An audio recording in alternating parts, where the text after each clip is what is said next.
Catfished Catgirl for Friday has landed once again here in the sunny Isles of the UK, where the sun is shining, the weather is good, and right now, right at this very moment, my wife and my brother are off checking the potential new location of the Preach Gaming offices. That's right, they are there right now while I'm here with you. They're off checking out our locations, seeing what it's like. Is it going to work? Is it going to be super duper? Is it what we need in our lives? All those things. Pretty damn exciting stuff. It's not a KFC. No, it is not an old abandoned Kentucky Fried Chicken that they are going to see right now. Better internet. Actually, it's not my internet. It's not me. Twitch keeps kicking us off for some reason. Maybe it is me somewhere, but I mean, I don't go offline. Everything stays online here. Just Twitch stops working. Wah, wah, wah, wah, wah. But hopefully we'll get that sorted soon as well, because we do have a wonderful internet tech engineer coming over, a good friend of ours, Mr. Matt, in order to check out our networks for stuffs and all those things. It's very exciting. Lots of things happening, but not as exciting as what is happening tomorrow. You might notice that today we're under the Final Fantasy XIV banner, and that's because we requested to you guys to send stories from all kinds of MMOs. We wanted the whole mix of what's going on, and you guys did in spades. And we have a few stories from FF14 today, along with some World of Warcraft stuff. And we also are going clubbing tomorrow. You'll see that message down the bottom. We need your outfits to look crisp. Do not embarrass me, friends. We've been invited to a private nightclub that we'll be going to tomorrow evening. And we'll be starting the stream about 25 hours from now, which is 4 p.m. on a Friday when we do this stream. But we will be going to enjoy ourselves. We're going clubbing. We're going partying. We want to see the best goddamn glamours that you guys can piece together. The theme, of course, is temptation. That's what we're looking to get, and have some fun with that. So it should be good. Our glam game is on point. I believe I am, in fact, the failure. I can fully accept that I am the failure in the team right now. So hopefully, yeah, it's a typo. I was rushing, man. I was dealing with something before we started. Shut up. All right, Saturday. There you go. There you go. Fixed it. There you go. I fixed it. It's all good. Well, let's have some fun. That's why we're here right now. You're here for drama time. So, of course, send your stories into drama@preachgaming.com. Or go to our website, and you can send them in there too. Nice and easy. All free. Preachgaming.com. You can't go wrong. Okay, this one's kind of an interesting start. How a ninja ruined my ninja. Double ninjas? Can't go wrong with that. I didn't put it in the title box, though, because I'm bad at my job. It's really hard to do, to click the right box. Right, I need some names first, so let's put them in here. So we need Cash. Gardener. Lame one. Oh, my God. Really? Lame one. Okay. Interesting. Pritesh. And Ravine. Oh, it's been a while since we've seen Lane One's name pop up in a story. It has been a good while. It has. What was it? How a ninja ruined my ninja. Ruined my ninja is what we're going with. How a ninja ruined my ninja. All right, let's see how this goes. Let's have some fun. Let's see some fun. I can see Lane One's in the chat. He's suspicious already how his name will be taken and thrown in the mud. But you knew what you were signing up for. This does take place. This one to kick us off does take place in Final Fantasy XIV. Now, I actually have no context for when this is, as I do with World of Warcraft stuff. This takes place back in Heaven's Ward. I don't know when that was. I have no context. If you tell me the Burning Crusade, Wrath of the Lich King, a whole flood of memories fill my brain instantly. A lot of neurons start firing. Heaven's Ward, I have no idea. Like Legion era? Okay, so not super long ago. 2014-ish, something along those lines. Myself and two friends had just transferred from another server, which was basically dead at the time. The reason we chose this one was because one of my two friends had scouted a bunch and already found a free company, a guild, for the three of us to join. Cash and I are a bit antisocial with strangers, so we tended to let Pritesh handle it. The free company... Oh, we need a name. Oh, this is a good opportunity. We need a name for a Final Fantasy XIV guild. I'm kind of curious as to what you guys would suggest in that scenario. Is it any different than a WoW guild? Probably not for our live audience. The Hildebergs, the Quez. Okay, it is a little different. We'll go with the Quez. We'll go with the Quez. So we tended to let Pritesh handle it. The free company found, the Quez, was a large one with over 100 members, and usually around half of them were online at any given time. After about a month, Pritesh left for a different free company. This became a pattern, and I could tell that story another time, so it was just Cash and I. I got bored very fast, and I didn't handle being bored very, very well. During a meeting, an RP event for this free company with a stage and a bar, Gardner, the leader of the Quez, asked for guild donations, money, to help with events she wanted to have. And then I had an idea to occupy my time, to alleviate myself of the boredom that I found myself in. You see, she wanted 5 million. And I had that, and more on my other retainers. You see, Cash loves crafting and refuses to do any gathering. I gather for him in exchange for half the profits. So I donated the full 5 mil, a cool 5 million, and made sure to have it be noticed. Gardner thanked me, and Cash asked why I did that. I told him in a whisper, I just bought myself a guild master. Now I could have some fun. About a week later, Gardner was saying, during one of the many dungeon runs we did together, that she missed having Pritesh around. This was my second opportunity, and I jumped at it. I said I could see about having him act like a mercenary, joining free company events without actually having to join our company. Gardner liked that idea. I'd asked if I would talk to him about it, but there was a problem. See, I didn't know it yet, but one of the other people in that run had worked out what my plan was. He went by the name of Lame One. He was one of Gardner's real-life friends. And Lame One was a genuine 100% hardcore player. Everything. He did everything. All jobs maxed. Everything done to the very, very, very bristly edges. And Lame One did not like me. About a month passed. I'd gotten bored again and made a new character. Actually, I want to be clear. I made a brand new account connected to my PlayStation 4. Made a female character so I could be online on both characters at the same time. The reason? Lame One had got a bunch of people not to trust my character. So I had another one. This had actually paid off because I was able to chat with myself in order to make it look like I was a nice person, like I was helping out noobs, like I was a really good social member of the company. So when Gardner said she wanted to rework the company so it would have more structure and more defined roles, she decided to ask me. Seeing as we hung out together, I had donated money, and now was being available to help out newbies, I looked like the perfect person who wanted nothing but greatness for the Quez. Now, Cash knew about all of this, as I had made it a point to update him on what I was doing, so he wasn't surprised when I suddenly was promoted to officer. I had just become one, you see, and I'd been asked by Gardner to nominate other members. The idea was this. The free company leader had supreme authority. That goes without saying, right? But when they were offline, the council members would have, with at least 2 of them in agreement, democratic, the same authority as the guildmaster themselves. This meant we had almost all the same permissions. In the event of any abuse of power, we would bring it to Gardner, and she would decide how to handle it. The council seats were filled after a few hours and some debate. You might be surprised as to who made it onto that council. There was, of course, myself, my good friend Kesh, Lame One, because, of course, and Ravine, a fairly new recruit that I picked for his aversion to confrontation and his lack of ability to butt in and stop me doing what I wanted to do. So a few days later, Gardner said that she was in need of a new coal healer for her group. Now, I'm a tank. This made very little sense to me, until she said she wanted my opinion on if Cash would do it. I told her that he was good enough, but it really wasn't his kind of thing. I said she should ask him to know for sure, though, and thought that would be the end of the conversation.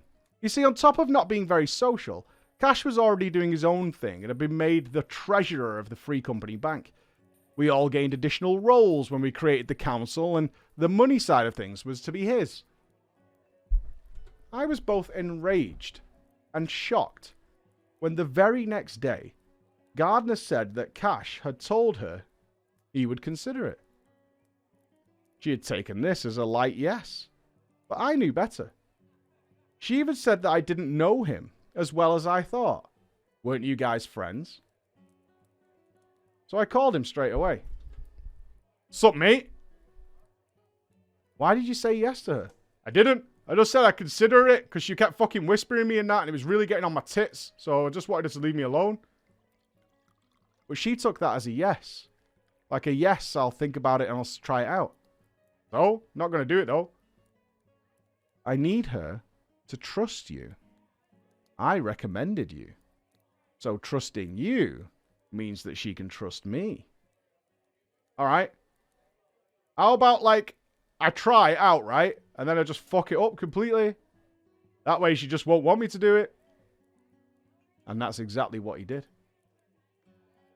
We go forward, it's now been almost 3 months since my efforts to become the shadow leader of this free company had begun.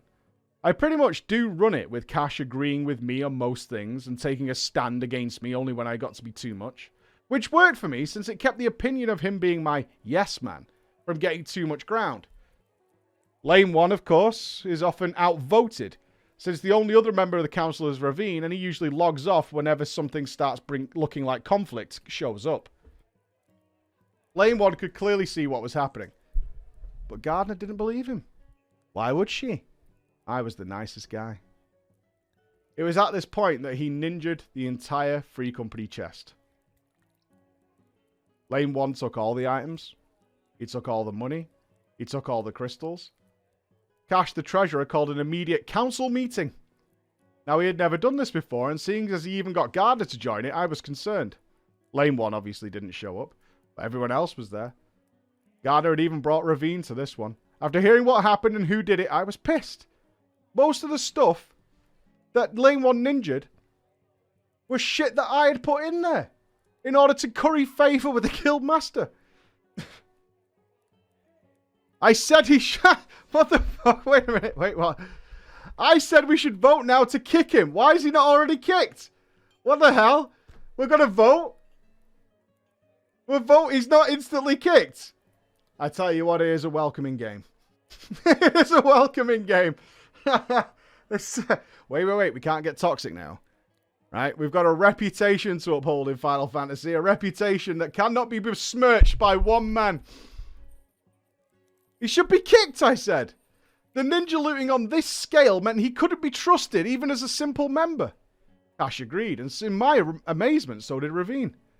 The entire council, minus the guilty party, was in agreement that Gardner should kick her best IRL friend for the good of the rest of us. She told us she would handle it. And she did. Instead of having to kick her own best friend, the very next morning she disbanded the entire 100+ member guild. Saying that she couldn't do it. And that she just wanted to move on. Noting that, of course, Lane 1 got to keep all of the stuff.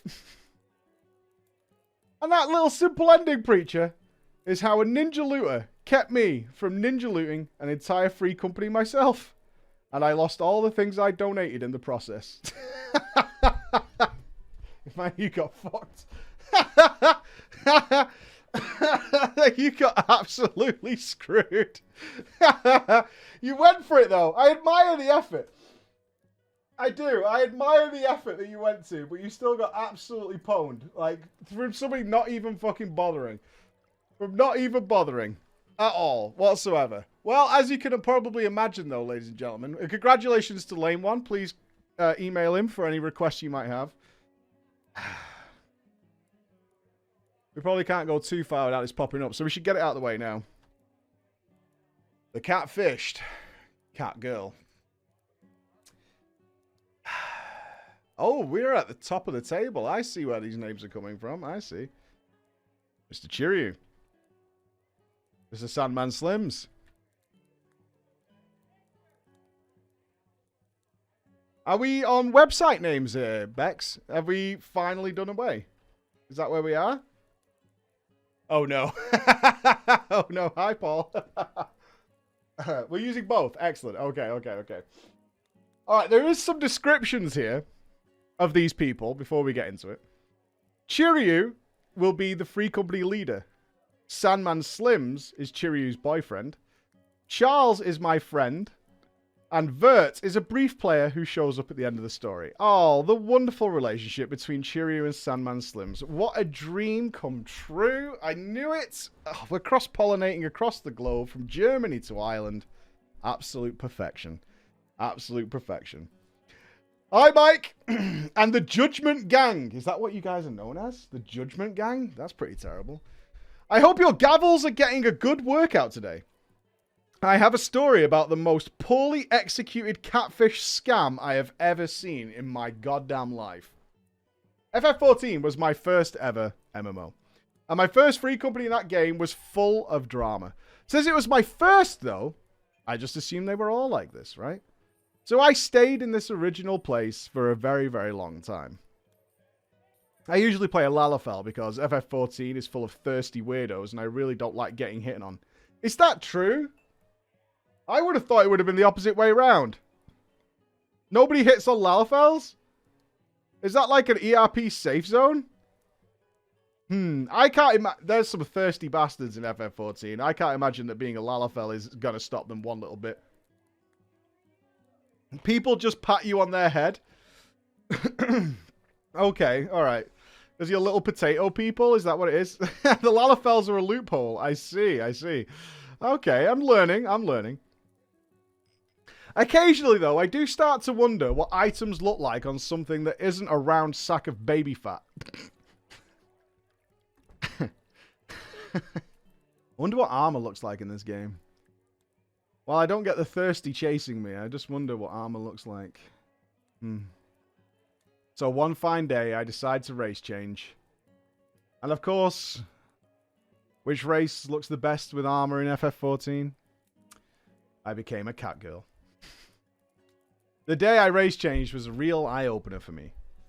The way all the guys treated me changed immediately. Before, we had all been actual friends who ran content together. After I was a girl with girl parts, apparently I'd become fair game. This free company was run by another Catgirl, the star of this story, and her name is Cheerio. And her boyfriend in-game, and apparently IRL, is Sandman Slims. Sandman Slims was one of our raid tanks. He seemed to have his life mostly together. He had a good job at an architectural firm, he was nice, and really seemed to be smitten with Cheerio. However, when I switched to a... Oh, he's Paula thirsty fuck. Okay. However, when I switched to a Catgirl, Sandman Slims started sending me some flirty whispers. I did ask him, aren't you with Cheerio? To which he answered, hey, not in any serious way. Normally, I would shut this stuff down, but he was a really good tank. I didn't want to alienate a tank or annoy him. So I mostly just let him send me flirty stuff while I kind of ignored it. Now, before you start to feel bad for Cheerio, I do need to tell you that, to this day, Cheerio is one of the worst people I've ever met. She told me on a handful of occasions that she was looking for literally any guy who would be her sugar daddy. The last thing she wanted to do was work, and certainly didn't want to do anything in-game. We had another friend who was in the military, and she said she'd be happy to trap him for those military benefits. She flirted with all the guys, kept her own little dude harem close, talked them into sending her gifts from the cash shop, food, money. We had a free company member who would constantly send people long thought-out messages about why they should kill themselves. What? What? Cheerio refused to do anything about it because she thought the messages were hilarious. But not long after I became a Catgirl, Cheerio and Sandman Slims announced they were finally going to see each other in the real world. They had decided Sandman Slims would drive from his home in Los Angeles to her home in the Midwest. So what did Sandman Slims do? He put on his shiny shoes, he ironed his pants, he got himself a new t-shirt, he packed up his car, but before leaving LA, he got into a terrible car accident. Oh. He said all of his stuff was trashed. He'd broken his leg. And worst of all... Bex? I'm so sorry. You can all... I want you all to point at Bex for this. Worst of all, he brought his dog with him. And his dog died in the car crash. I mean, you could have deleted the line, though. None of us needed to know that. None of us needed to know that. It's Friday. We don't need that. We don't need that on a Friday, do we, team?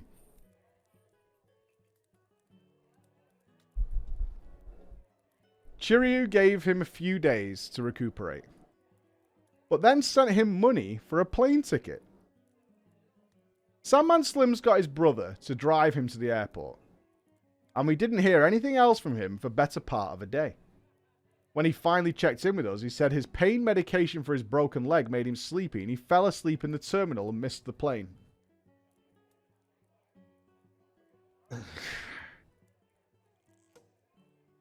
Alright. There's no way. Is Paul the catfisher? He must be, right? A few of us, including Charles, started getting suspicious at this point.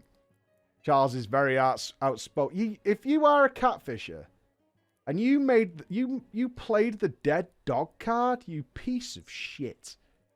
I swear, Sandman Slims is the worst person in the fucking world. A few of us, including Charles, started getting suspicious at this point. Charles is very outspoken and started teasing Sandman Slims with his concerns. Sandman Slims then told us a modified, slightly more detailed story. While he was asleep, someone in the airport drew a dick on his face in marker. He did wake up in time to catch his flight, but he went to wash the dick off his face first, and that's why he missed the plane.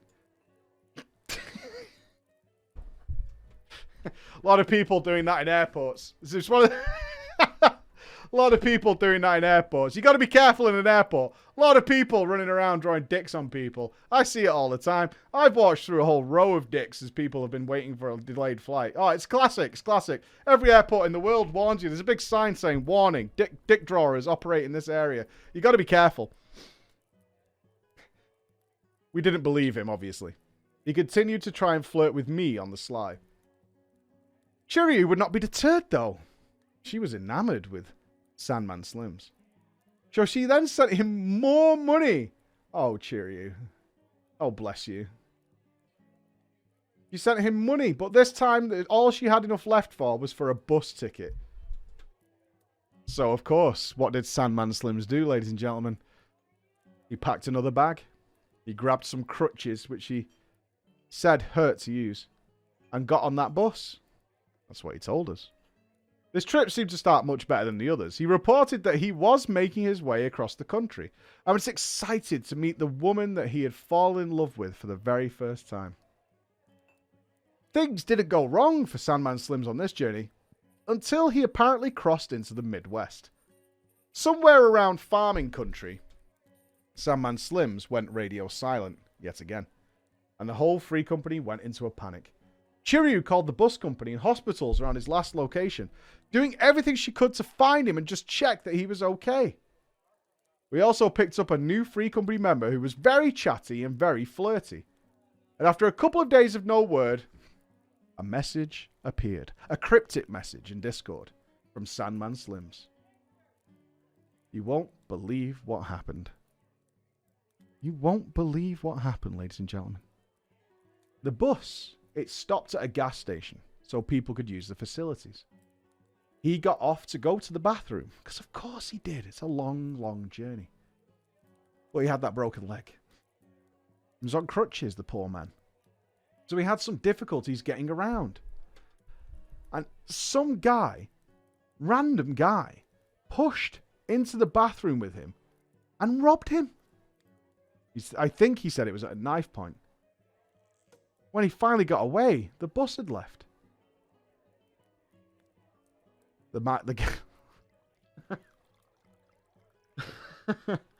Okay, I'm going to read the next lines to you.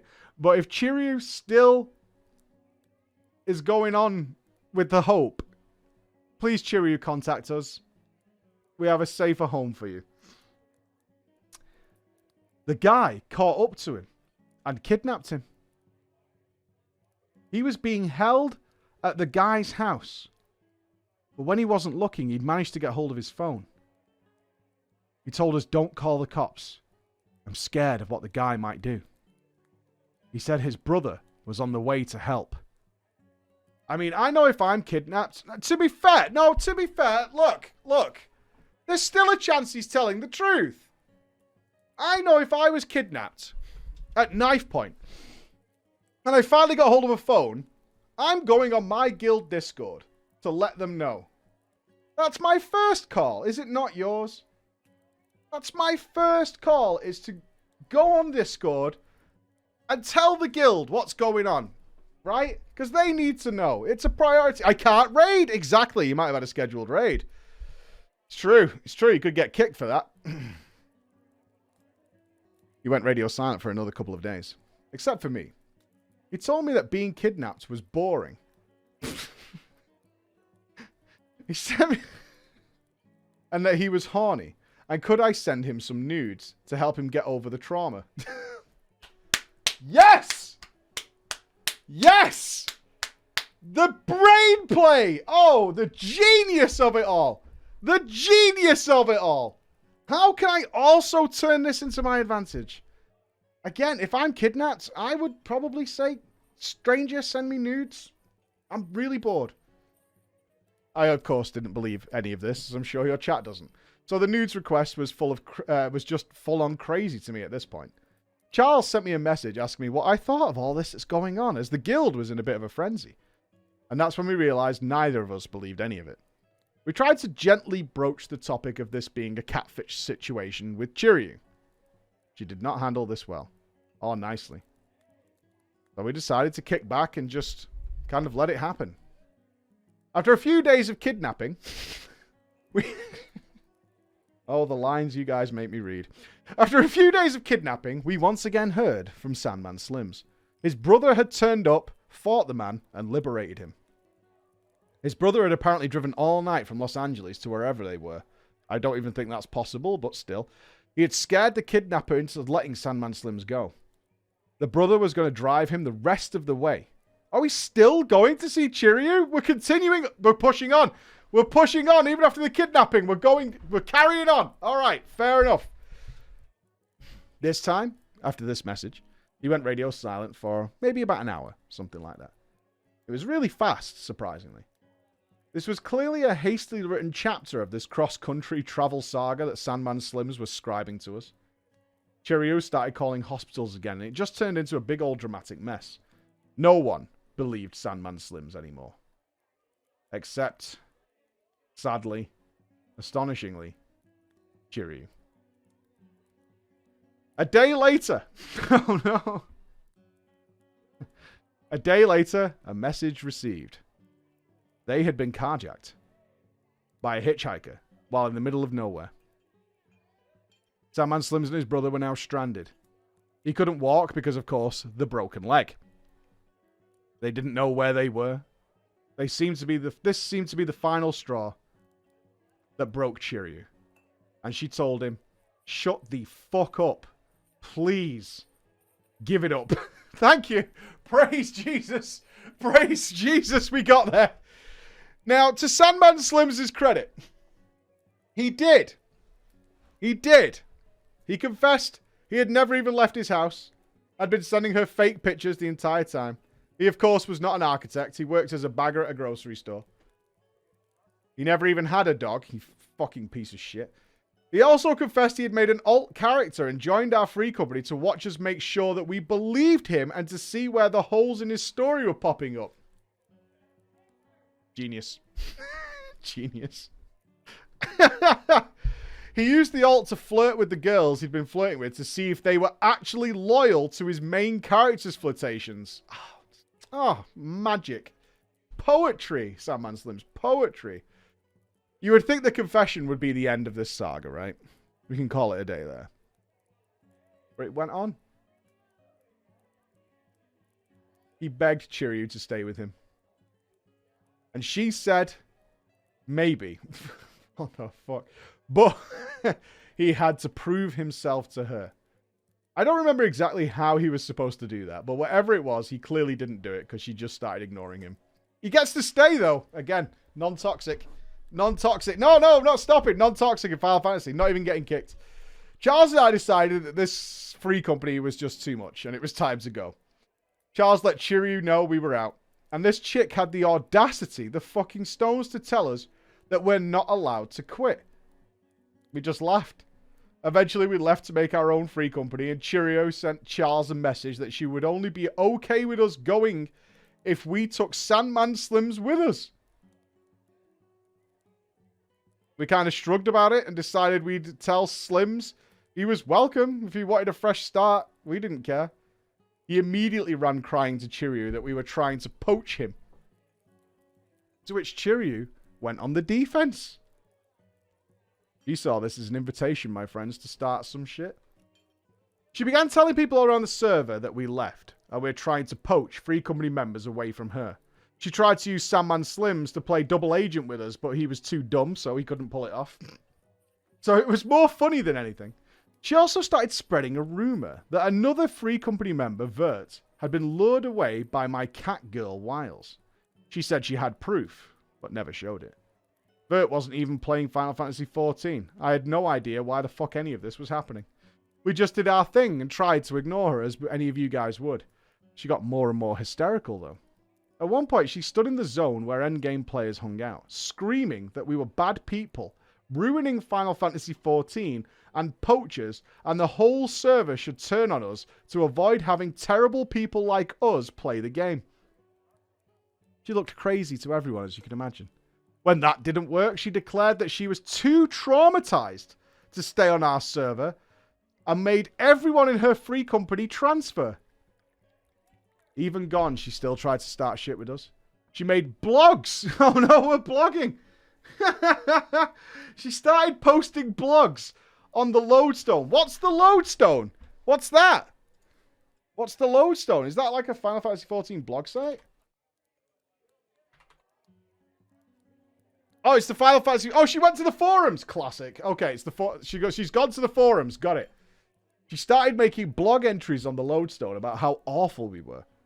She even made posts on the Final Fantasy XIV subreddit asking people to harass me and Charles.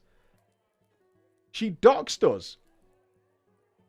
She posted our real names, the cities we lived in.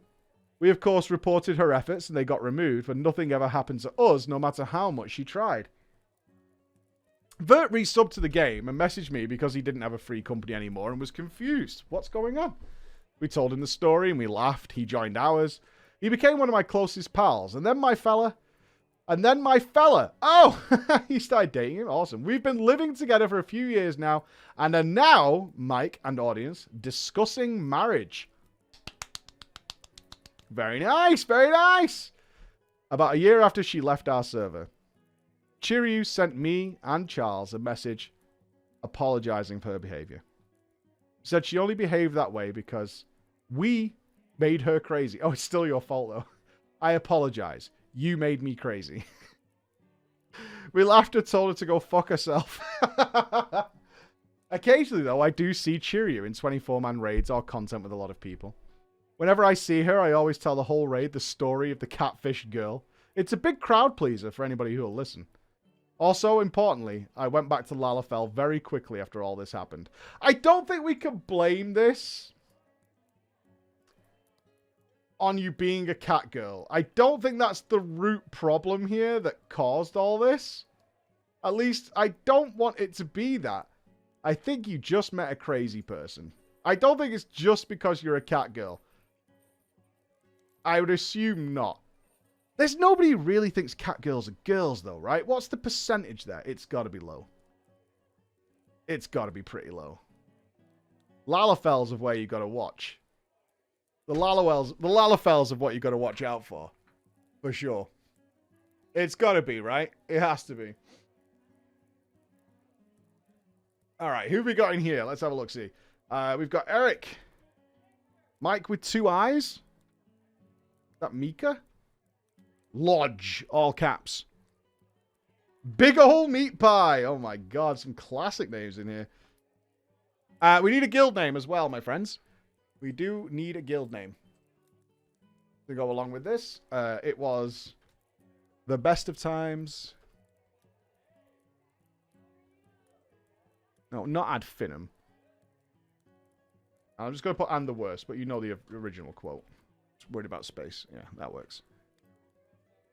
The Hilda Bastards. No. The Crystal Braves. Yeah, I'll go with that. My Crystal Braves. My name is Alphanor, and these are my Crystal Braves. Is that right, Alfie? Prick. You absolute lemon. Hello, Preacher, and a lovely audience. I've been a long-time listener, mainly on the YouTube, because you're normally streaming when I'm sleeping. Enjoy your rest. After all these years, I am finally writing a story that I've wanted to tell you. It takes place well after my noobish days in World of Warcraft's Wrath of the Lich King, where as I learned to tank, my friends would taunt off me in order to make me feel like I couldn't hold aggro. Why would that ever work? Right? We can see when someone taunts. That just makes them look terrible. This story takes place in the final days of the Warlords of Draenor expansion. Who would that work on? Who would that work on? Like, at any point whatsoever. It's like, well, I can see you taunted, though. Let me give you a backstory, though. I'm 20 years old, attending college to obtain a degree in communications that, spoiler alert, I don't go on to use very much. Okay. Yeah, I mean, my degree is in international economics. I use, like, 2% of my degree. I am dating a girl, basically living in her dorm. She has a cute neighbor. But that's info for later in the story. Oh, you didn't fuck your girlfriend's neighbor, dude. I mean, there's a 2-door minimum, right? You've got to set a perimeter, right? Come on now. You can't go with the neighbor. After a long hiatus, I'm starting to get that itch. You know that itch. You leave World of Warcraft for a while, and eventually you see the adverts, you see the YouTube, and it calls to us, doesn't it? It calls us back. Even if you don't want to, you just want to step foot in Azeroth one more time. I load up the game, log into my garrison, and log out. Oh, yeah. Bye.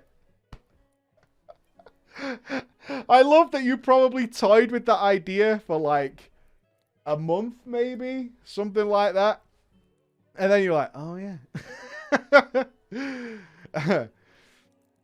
None of my friends from years past were online or still played the game. I had no guild, and I was alone in the garrison. It truly was the worst of times. However, I would not let this deter me, as I wanted glory. I wanted friends. I wanted adventure, so I set out to make my own guild. A casual raiding guild. Just where we would have fun and good times. One with a glorious name. One other guilds would strive to be like. Our guild would be named the Crystal Braves.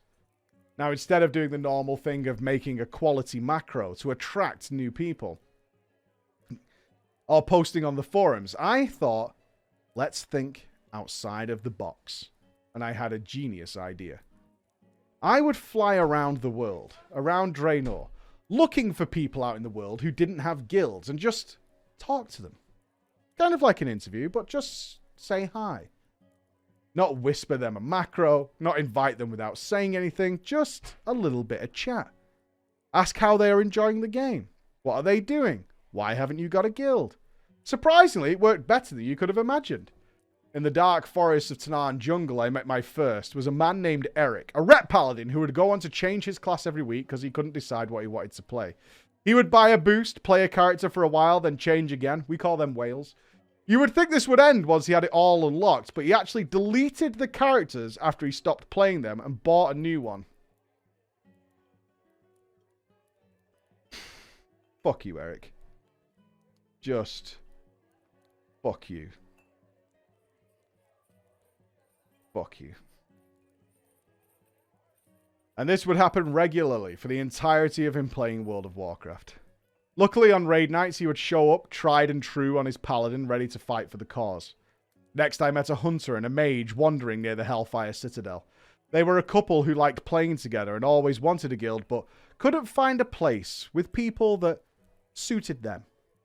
He had been playing for a long time and gotten her into it with Warlords, so to her this was all World of Warcraft had ever been. Finally worth mentioning is someone I found in the capital refugee shelter known as Ashran. A tank known by the name of Big Old Meat Pie. He was younger than us, but was funny and really cared about min-maxing the smallest little things, while honestly at times ignoring the actual mechanics. Yeah, I know I missed that, but did you see how big my guard was though, mate? Look at the healing meter on that wipe. My HPS is fucking nuts, mate. Nuts. It would be a common occurrence after the group wiped. Now, I know the odds were this style of recruiting should have gone terribly. I should have had the most cesspool base for my guild possible. But these people weren't it. Almost everyone here was great, and a genuine friend to this day. I truly lucked out with having some fantastic people as a baseline of WoW friends for these experiences that we all look back on together with laughter and horror. But now there is 3 stories within the hallowed halls of Hellfire Citadel that I must share with you now. 3 players that you must know. We quickly cleared through normal mode as a team and got the 13 out of 13 bosses next to our guild name. Granted, we had to pug a few spots occasionally, so it never truly counted. But for us, it was good enough. Now we had glory, and we could begin recruiting with a little bit of experience under our belt. We made a forum post and awaited anybody showing a little bit of interest. We got one rather quickly, and this was a player by the name of Lodge. Now, Lodge whispered me and told me he was an ex-mythic raider, and all he was looking for was a place to relax for the final era of Warlords of Draenor. His guild had broken up after getting full biss, and he was ever in it. Now, was he ever in it? Lodge was a warlock wearing full mythic gear. Full best in slot. He had the gear that made daring to dream of raiding with the big boys a possibility. His item level was through the roof. We gladly accepted him, thinking he would have a literal cannon at our disposal. Someone who would blast us through heroic raiding and get us that sweet, sweet moose mount. Was it a moose? Is that what you got for heroic? A moose? For Hellfire Citadel? Oh, Archimonde and his moose. We cleared through the first 2 bosses pretty fast, but I noticed something on Iron Reaver. I ignored it during Assault. Lodge was the worst of all our damage dealers. I mean, yes, he's bottom, but really bottom of the meters. Not just below the DPS, but below both the tanks and below one of our healers. So I just sent him a little message in the pink. You alright? He responded, for sure, this is amazing. Huh.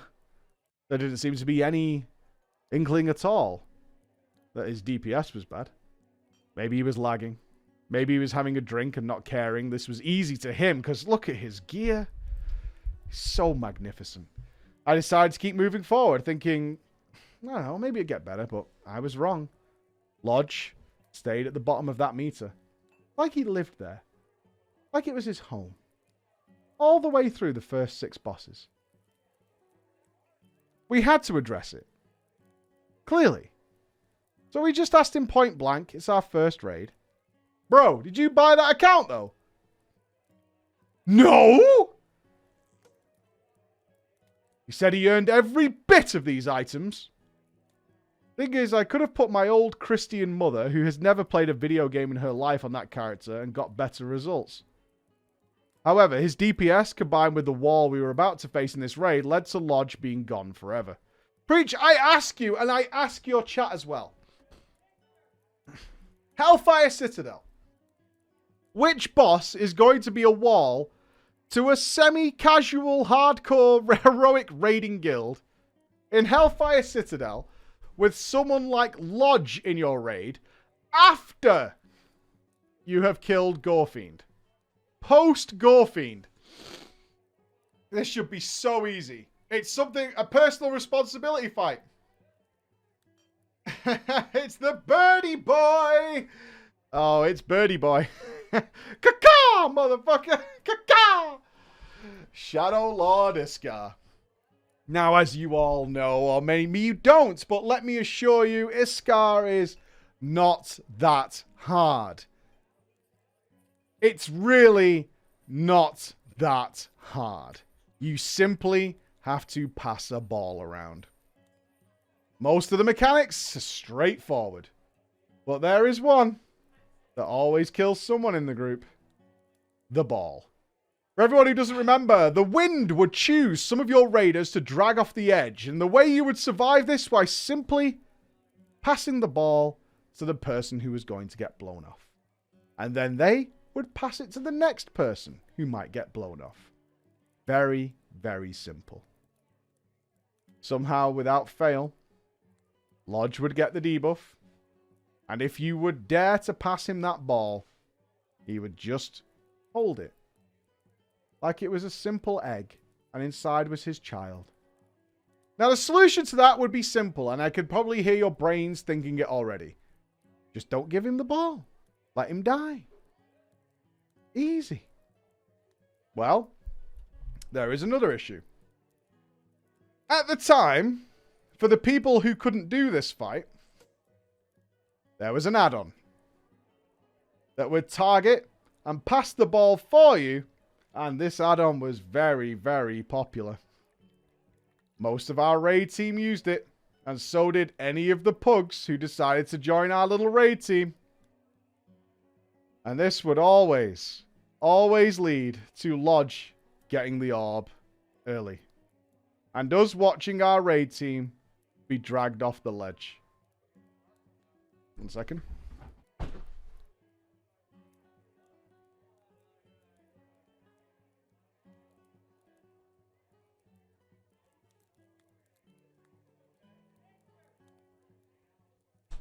Easy fix.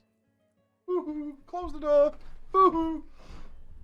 Woohoo! They're waiting for me. We're going to the circus immediately after drama. They're all sat waiting for me. After 2 weeks, 2 weeks. Why aren't you asking the guys not to use the add-on? Woohoo! Hello!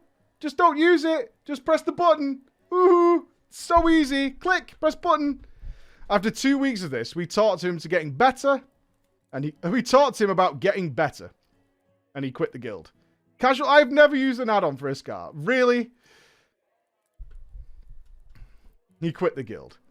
I just wanted to warn you guys that good gear players do exist. They are truly a sight to behold, and sometimes you will look upon their gear and cover every single item they're wearing.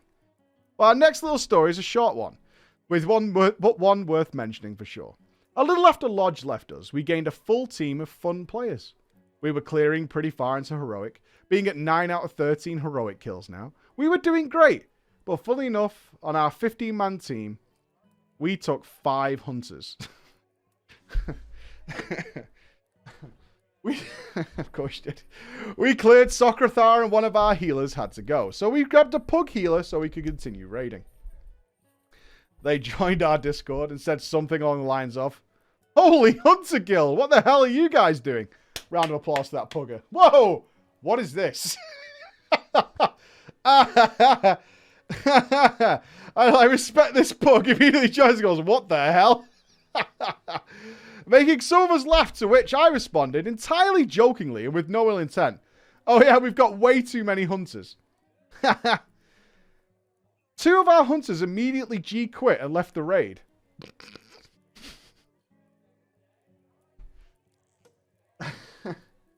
Trust, from somebody who's been doing this for a while, there's a lot of people on the internet with no sense of humor. Or sense of humor. Everyone was puzzled. And people genuinely started giving me shit for my inappropriate and toxic comments. I know the chat and you will say he's guilty of something more. No, not really. No, I wasn't thinking that at all. I was thinking that sounds pretty typical for a guild that takes 5 hunters out of 15 people. That's what I was thinking. And if I was, I would love to know what else I maybe did. But for the life of me and everyone listening to this and everyone else there, nobody knows what happened. They just disappeared. So my third little story in this trio is one of a good-geared, good player joining our team. Someone who was actively mythic raiding at the time. I don't know how we attracted him, but he was very, very good at the game. A little bit cocky, for sure. His name was Miki, and he was a rep paladin for us, pulling hardcore numbers. However, there was one issue. He really buttered up Big Old Meat Pie's ego. He would always... No, he didn't butter it up. He egged it, which I think means grated on it. And this would cause our tank, Big Old Meat Pie, and Eric to butt heads. We were on Heroic Manaroth, and Big Old Meat Pie was actively fucking up mechanics. And once again, talking about how big his HPS was, and if he could get his guard a little larger, he probably wouldn't have died. Typical monk.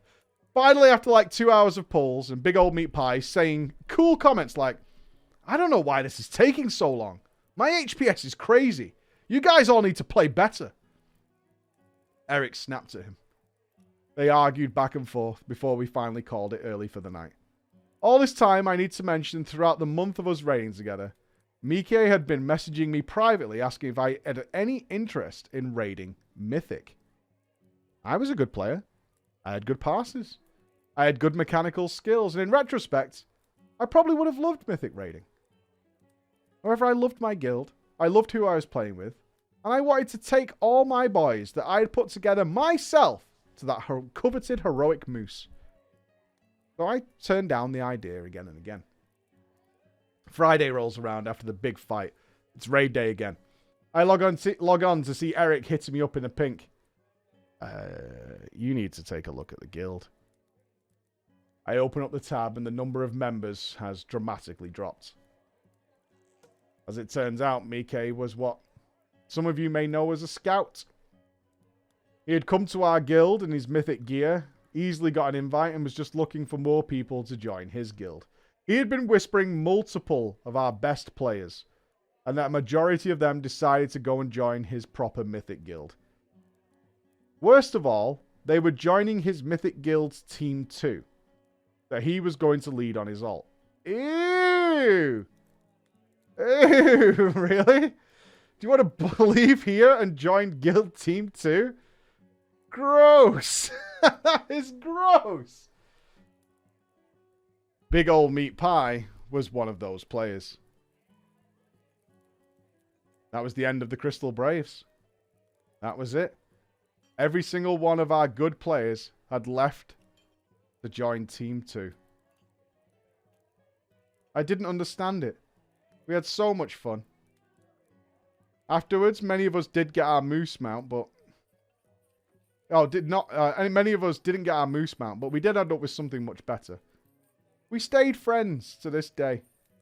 Besides Big Old Meat Pie, who I never heard from again. He never even sent us a goodbye message. Just fucking left and put me on ignore. And the rest of us still talk to each other. Often. And in fact, they're all invited to my wedding. With that cute neighbor girl next fall.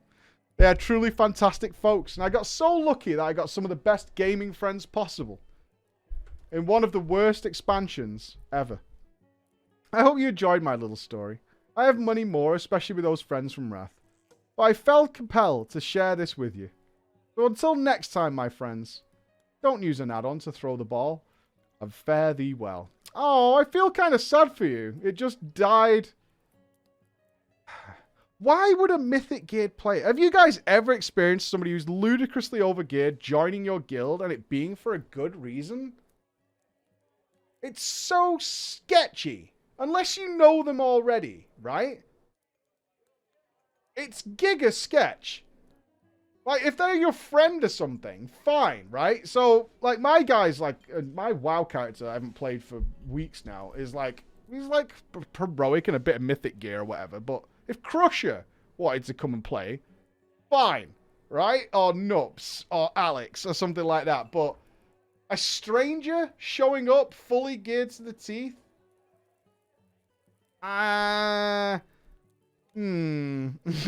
No thanks. Well, that just brings to the end of drama for today, and I am off to the circus. But 24 hours from now, ladies and gentlemen, 24 hours and 5 minutes from now, we're going clubbing. We're going dancing. We are going to the Final Fantasy XIV club night. So glow sticks, cool transmog, all on standby. Saturday night, we are all partying together, and it's going to be fantastic. I just want to give a big thank you to everybody who subbed during the show. Obviously, I'm reading the stories, but it's not less appreciated, believe me. I hope you have a fine weekend. If you're not joining us on Saturday, please be good. Please do something fun. I am off to the circus with my wife and kids. Hopefully, it's going to be good. Be great. All right, guys? Be awesome. And I'll see you soon. Bye-bye. Where's the outro, Chris? There we go.